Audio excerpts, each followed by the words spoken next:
옛날 어느 마을에 공리주의에 빠진 철학자 제레미가 살고 있었습니다. 제레미는 마을 사람들에게 최대한의 행복을 주는 것이 자신의 사명이라고 믿고 있었죠. 어느 날 제레미는 마을 중앙 광장에서 특별한 메시지를 전달하기로 결정했습니다. 모두에게 재미와 교훈을 주기 위해 그는 이번 계획에 각별히 신경을 썼습니다. 광장에서의 발표날, 제레미는 작은 무대 위로 올라가 군중을 향해 말했다. 여러분, 오늘 저는 공리주의의 원리를 바탕으로 여러분 모두에게 재미와 행복을 선사할 썰을 하나 들려드리려 합니다. 모두의 이목이 집중되자 제레미는 이야기를 시작했습니다. 저 멀리 있는 왕국의 행복나라라는 곳이 있었습니다. 이 나라는 최대 다수의 최대 행복을 지향하는 곳으로 유명했고 그 중심에는 왕국을 다스리는 킹 빌리버가 있었죠. 빌리버 왕은 어느 날 왕국 전체의 행복을 극대화하기 위한 독특한 자선, 행사를 열기로 결정했습니다. 그가 고안한 행사는 행복의 쟁탈전이었습니다. 모든 시민들이 참여할 수 있는 이 이벤트는 각자가 가장 창의적이고 유쾌한 방법으로 다른 사람들에게 행복을 줄 수 있는 계획을 제시하면 가장 많은 사람에게 행복을 준 사람에게 큰 상을 주는 대회였죠. 각종 아이디어가 쏟아져 나오기 시작했습니다. 어떤 이는 무료로 피자를 나눠주겠다고 했고 또 다른 이는 마을 중앙 광장에서 모두가 함께 춤을 출 수 있는 커다란 파티를 열겠다고 했습니다. 심지어 어떤 이는 행복 스카프를 만들어 모든 사람에게 한 올씩 나눠준 후 그것을 합쳐 하나의 큰 스카프로 만들자는 제안도 했습니다. 왕은 이 모든 기발한 아이디어에 기쁘면서도 고민에 빠졌습니다. 도대체 어떤 계획이 가장 많은 사람에게 진정한 행복을 줄 수 있을까요? 그때 어느 작은 소년이 마을 광장에 나타나 부끄럽게 손을 들었습니다. 저는 모든 마을 사람들에게 이야기를 들려주고 싶어요.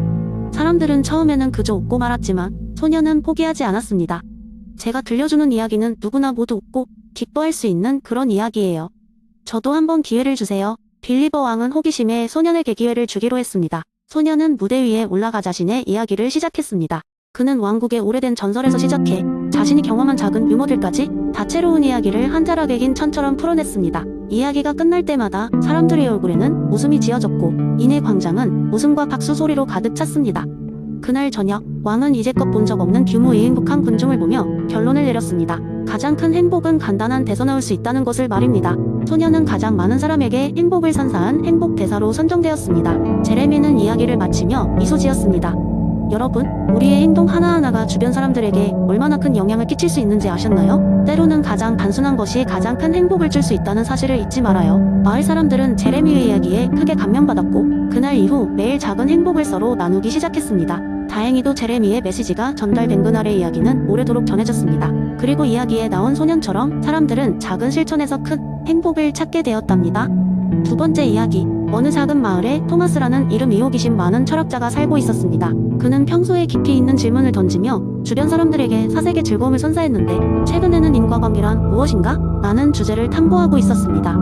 그러던 어느 날 토마스는 마을 사람들에게 데이비드 휴메의 인과관계에 대한 회의주의를 설명하며 흥미로운 이야기를 풀어놓았습니다.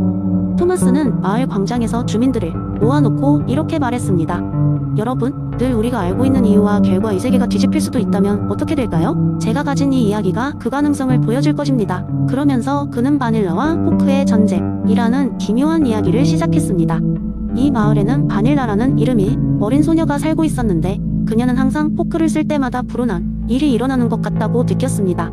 어느 날 포크로 파이를 먹다 그만 파이 조각이 바닥에 떨어진 적이 있었고 또 다른 날에는 포크를 사용하려다 포크가 휘어져 버리기도 했습니다. 그녀는 포크만 잡으면 어김없이 문제가 발생한다고 생각하게 되었죠. 그래서 바닐라는 마을의 점쟁이를 찾아가 이 상황에 대한 조언을 구했습니다. 점쟁이는 흐릿한 눈빛으로 그녀를 바라보며 묘한 미소를 지으며 말했습니다. 포크는 너의 운명의 조력자일지도 몰라. 그러나 사실 그것은 단지 관찰된 순서의 반복일 뿐이야. 바닐라는 더 혼란스러운 얼굴을 하고 집으로 돌아갔습니다. 그 후 바닐라는 포크 대신 숟가락을 사용하기로 결심했는데 신기하게도 불운은 여전히 따라다녔습니다. 그녀가 숟가락으로 스프를 먹고 있을 때 갑자기 스프가 그녀의 옷에 쏟아지는 일이 생겼고 이러한 일이 반복되자 그녀는 깨달았습니다. 문제는 포크가 아니라 내가 먹는 방식에 있는 건 아닐까? 토마스는 이 이야기를 마무리하며 마을 사람들에게 묻기 시작했습니다. 이 소녀의 경험에서 인과관계란 무엇이었을까요? 과연 포크가 불운의 원인이었을까요? 아니면 단순히 그녀의 서툰 방식이 문제였을까요? 우리는 우리가 보고 싶은 대로 원인과 결과를 연결하곤 합니다. 마을 사람들은 각자의 경험을 떠올리며 생각에 잠겼습니다. 그들이 인과관계라고 생각했던 많은 부분이 사실은 단지 반복된 사건들로 인해 발생한 오해일지도 모른다는 깨달음이 찾아들었습니다. 토마스는 이렇게 마을 사람들에게 휴미 인과관계에 대한 회의주의를 적용해보며 그들의 일상과 관점을 새롭게 고찰할 기회를 제공했습니다. 이후로도 마을에서는 토마스의 바닐라와 포크 이야기가 회자되었고 사람들은 더 이상 겉으로 드러난 연결성에만 집착하지 않기로 했습니다. 그들은 때때로 상상 속의 원인과 결과를 유쾌하게 이야기하며 서로의 생각을 나누고 이로 인한 깊은 대화를 즐기게 되었습니다.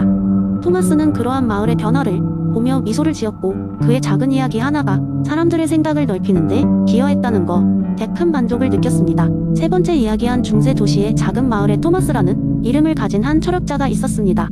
그는 날마다 마을 광장에서 사람들에게 철학과 윤리에 대한 이야기를 전하고 사람들의 고민을 들어주기로 유명했습니다. 모든 이들이 그를 존경하며 그의 지혜로운 말에 귀를 기울였지요. 그런데 어느 날 한 어리석은 농부가 토마스를 찾아와 엉뚱한 고민을 털어놓았습니다. 선생님, 제 양떼들이 자꾸만 울타리를 뛰어넘어 마을로 들어가려 합니다. 어떻게 해야 할까요? 토마스는 잠시 생각에 잠겼다가 농부에게 말했습니다. 자연법을 기억하시오. 양들은 자연스럽게 자유를 갈망하고 있습니다. 우리가 그들을 막을 순 있겠지만 그들의 본성을 이해하고 존중하는 것이 중요하오. 농부는 혼란스러운 얼굴로 되물었습니다. 하지만 그럼 제 양들은 다 도망가 버릴 것이 아닙니까? 토마스는 미소를 지으며 답했습니다. 자연은 언제나 우리의 스승입니다. 양들이 왜 마을로 가려는지 그 이유를 알아보는 건 어떻겠소? 어쩌면 더 나은 풀밭이 거기에 있거나 그들이 뭔가를 필요로 할 수도 있소. 농부는 고개를 끄덕이며 돌아갔고 마을 사람들은 그 일화에 푹 빠졌습니다. 그들은 자연법을 통해 양들의 행동을 이해하려는 농부의 시도를 지켜보며 자연 속에서 사람들의 인생도 비슷한 문제를 겪을 수 있다는 깨달음을 얻게 되었지요. 며칠 뒤 농부는 흥분된 얼굴로 토마스를 찾아와 말했습니다. 선생님, 양들이 마을에 있는 새로운 시냇물에 이끌려 갔다는 것을 발견했습니다. 그것은 더 신선하고 차가운 물을 제공해주더군요. 그래서 울타리를 조금 낮게 만들고 양들이 물을 먹고 돌아오도록 했습니다. 토마스는 고개를 끄덕이며 대답했습니다. 그렇소. 양들의 자연스러운 필요를 이해하였으니 그들과의 조화로운 삶을 찾은 것이오. 마찬가지로 인간도 자연법을 따르고 그 본성을 존중할 때 진정한 행복과 진리를 찾을 수 있는 법이오. 그 이야기는 마을 전역에 퍼져나갔고 사람들은 농부의 예를 따라 자신들의 삶에도 자연법을 적용해보려 노력했습니다. 그들은 자신들의 본성은 물론 타인의 자연적 경향 모두를 돌아보며 이해하려고 애썼습니다. 그리고 그들은 점차 더욱 조화로운 공동체가 되어갔습니다. 이처럼 토마스 아퀴나스의 자연법 이론은 단순한 법칙 이상으로 사람들 사이의 관계와 그들의 삶의 목적을 이해하는 데 큰 역할을 했습니다. 그것은 시대를 넘어 사람들에게 깊은 통찰과 교훈을 안겨주며 그들로 하여금 진정한 행복을 추구하게 하는 원동력이 되었습니다. 네 번째 이야기, 옛날 옛적 세계 어느 한 구석에 멍멍 왕국이라는 아주 특이한 왕국이 있었습니다. 이 왕국은 아주 특별한 주민들로 인해 유명했지요. 바로 이곳의 주민들은 모두 개였습니다. 인류 역사의 시작에도 불구하고 이 개들은 지능적으로 진화하여 자신의 문명을 일구어냈습니다. 하지만 사람 세계와는 달리 개들은 여전히 본능적으로 독립적인 생활을 추구하여 처음에는 각각의 무리, 즉 폐간에서만 생활하며 자신의 영역을 지키고 있었습니다. 시간이 흘러 점차 개들은 더 큰 공동체의 가능성을 탐색하기 시작했습니다. 그들은 서로의 팩을 넘어 친구가 되고 거래를 하기 시작하였고 심지어는 서로의 아이디어를 공유하기에 이르렀지요. 그러나 이렇게 상호작용이 많아지면서 문제도 증가했습니다. 팩 간의 갈등은 점점 치열해졌고 어떤 때는 도무지 해결의 기미가 보이지 않았습니다. 그러던 어느 날 매우 현명하고 노련한 늙은 세인트 버나드가 나서서 말했습니다. 우리 이렇게는 못 살겠어. 어디서 들어본 이야기가 있는데 그 이야기에 따르면 우리가 평화롭게 공존할 방법이 있대. 모든 개들이 그 주변에 모였습니다. 어떤 이야기인가요?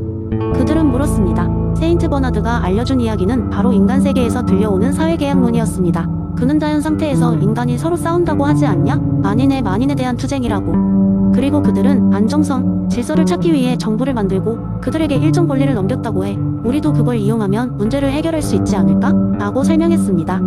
처음에는 많은 개들이 이에 대해 의문을 제기했습니다.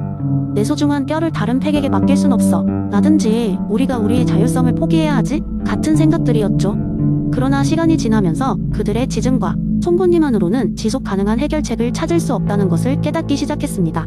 그래서 그들은 위대한 개 컨벤션을 열기로 결정했습니다. 각 팩에서 대표개들이 모여들었고 그들은 각 팩의 개별 권리를 일부 포기하는 대신 모든 팩의 안정과 번영을 보장할 수 있는 하나의 중앙 권력을 형성하는 데 동의했습니다. 이 절대적 권력을 가진 개는 리더 오브 팩스라고 불렸습니다.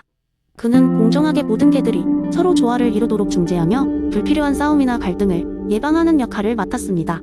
세월이 흐르며 이 시스템은 효과적으로 작동했습니다. 더 이상 팩간의 쓸데없는 싸움은 줄었고 새로운 개 물질들이 도입되면서 멍멍 왕국은 평화롭게 그리고 번영을 이루며 나아갔습니다. 개들은 새로운 친구를 사귀고 서로 더 나은 삶을 위해 협력했습니다.